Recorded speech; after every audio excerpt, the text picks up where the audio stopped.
നമസ്കാരം, ഞാൻ നിയുക്ത പ്രവീൺ. കോൺഗ്രസിന്റെ വനിതാ പോരാളിയെന്നും ഇന്ത്യ പോലും ഭരിക്കാൻ കഴിവുള്ള നെഹ്റു കുടുംബത്തിന്റെ പ്രതിനിധിയെന്നും സ്വയം വിശേഷിപ്പിക്കുന്ന പ്രിയങ്ക ഗാന്ധി എന്തുകൊണ്ടാണ് അഹമ്മദാബാദിൽ വെച്ച് നടക്കുന്ന 2 ദിന AICC കോൺഫറൻസിൽ പങ്കെടുക്കാത്തത്? പ്രിയങ്ക ഗാന്ധി വിദേശത്തായതിനാൽ പങ്കെടുക്കില്ല എന്നാണ് പറയുന്നത്. ആദ്യം നമുക്ക് സമ്മേളനത്തിന്റെ പ്രമേയം എന്താണെന്ന് നോക്കാം. 2 പ്രധാന പ്രമേയങ്ങൾ അംഗീകാരത്തിനായി അവതരിപ്പിക്കുമെന്നാണ് റിപ്പോർട്ട്. പാർട്ടി പരിഷ്കാരങ്ങളിലും ജില്ലാ കോൺഗ്രസ് കമ്മിറ്റികളെ ശക്തിപ്പെടുത്തുന്നതിനുള്ള തന്ത്രങ്ങളിലുമായിരിക്കും യോഗത്തിന്റെ ശ്രദ്ധ. നിർദ്ദിഷ്ട മാറ്റങ്ങളെക്കുറിച്ചുള്ള അന്തിമ തീരുമാനം സമ്മേളനത്തിൽ പ്രതീക്ഷിക്കുന്നു. അതായത് ഇത്രയും നിർണായകമായിട്ടുള്ള കാര്യങ്ങൾ തീരുമാനിക്കുമ്പോൾ പ്രിയങ്ക ഗാന്ധി വിദേശത്ത് പോയതിന്റെ കാരണം ദുരൂഹമാണ്. ഇപ്പോൾ ഞങ്ങളുടെ പ്രധാന ശ്രദ്ധാ കേന്ദ്രങ്ങളിലൊന്ന്, പ്രത്യേകിച്ച് 6 പ്രധാന സംസ്ഥാന തെരഞ്ഞെടുപ്പുകൾ വരാനിരിക്കുന്ന സാഹചര്യത്തിൽ പ്രിയങ്ക ഗാന്ധിക്ക് കൂടുതൽ നേരിട്ടുള്ളതും ഘടനാപരവുമായ ഉത്തരവാദിത്തം എങ്ങനെ ഏറ്റെടുക്കാൻ കഴിയുമെന്നതാണ്. ഇതൊരു മുതിർന്ന പാർട്ടി നേതാവ് തന്നെ പറഞ്ഞ കാര്യമാണ്. ഒരു പ്രധാന സംസ്ഥാനത്തിന്റെയും ഒരു പ്രധാന തെരഞ്ഞെടുപ്പ് ഉത്തരവാദിത്തത്തിന്റെയും ചുമതല പ്രിയങ്ക ഗാന്ധിക്ക് ലഭിക്കാനുള്ള സാധ്യതയെക്കുറിച്ചും ചില ആന്തരിക വൃത്തങ്ങൾ നേരത്തെ സൂചന നൽകിയിരുന്നു.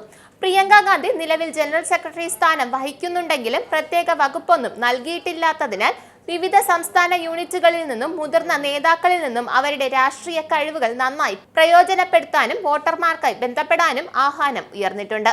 ഇങ്ങനെയെല്ലാം വാർത്തകൾ വന്നിട്ടും പ്രിയങ്ക ഗാന്ധി വിദേശത്ത് പോയത് എന്തുകൊണ്ട്? വേറൊന്നുമല്ല, കോൺഗ്രസ് MP ആയ പിങ്കി മോൾക്ക് സംസാരിക്കാൻ അറിയില്ല. ഒരു ബില്ലിനെ കുറിച്ച് സംസാരിക്കണമെങ്കിൽ അതെന്താണ്, അതിന്റെ ചരിത്രം എന്താണ് എന്നൊക്കെ അറിയണം. അത് പുള്ളിക്കാരിക്ക് എന്തായാലും അറിയില്ല. കാരണം വിവരമില്ല. കോൺഗ്രസിന്റെ നെടും തൂണായി താൻ കാണും, കോൺഗ്രസ് നശിക്കാതെ താൻ നോക്കുമെന്നൊക്കെ പറയുന്ന പ്രിയങ്ക ഗാന്ധിക്ക് കോൺഗ്രസ് ചർച്ചകളിൽ പോലും സ്വന്തം അഭിപ്രായങ്ങളോ ഒന്നും പറയാനുള്ള നാക്കും മൂക്കുമില്ല എന്നതാണ് സത്യം. ആരൊക്കെയോ പറഞ്ഞു പഠിപ്പിച്ച കുറച്ച് പ്രഭാഷണങ്ങളും വരികളും പറയാൻ അറിയാമെന്നല്ലാതെ മറ്റൊന്നും കൃത്യമായി സംസാരിക്കാൻ അറിയില്ല. അതുകൊണ്ട് കോൺഗ്രസ് പരിപാടിയായാലും പാർലമെന്റ് ആയാലും മൗനി എന്നും മൗനി തന്നെ. പിന്നെ സ്കൂട്ടാവാൻ സഹോദരൻ പഠിപ്പിച്ചിട്ടുണ്ട്. അതുകൊണ്ട് ഒരു ട്രിപ്പ് നടത്താമെന്ന് പുള്ളിക്കാരി കരുതി, അതും ഒരു ഇന്റർനാഷണൽ ട്രിപ്പ്. നന്ദി, നമസ്കാരം. നിങ്ങൾക്കും ആനന്ദ മീഡിയയുടെ പ്രേക്ഷകരിൽ ഒരാളാകണ്ടേ? യൂറോപ്പിലും US-ലും ആഫ്രിക്കയിലുമടക്കം പ്രവാസികൾ ഉള്ളയിടങ്ങളിലൊക്കെ ജനപ്രിയ ചാനലുമായി ആനന്ദ് മീഡിയ ഒപ്പമുണ്ട്. ഏഷ്യാനെറ്റ് ഫ്ലവേഴ്സ് അടക്കം നിങ്ങളുടെ വിരൽത്തുമ്പിലെത്തും. ആദ്യം റോക്കു ബോക്സ് സ്വന്തമാക്കുക. അതിൽ നിന്നും ആനന്ദ് മീഡിയ ആപ്ലിക്കേഷൻ ഡൗൺലോഡ് ചെയ്യുക, ഇൻസ്റ്റാൾ ചെയ്യുക. എന്നിട്ട് 02085866511 എന്ന നമ്പറിൽ ഞങ്ങളുടെ കസ്റ്റമർ കെയറിൽ ബന്ധപ്പെടുക. അല്ലെങ്കിൽ +91 735 660 3747 എന്ന നമ്പറിൽ വാട്സപ്പ് ചെയ്യുക.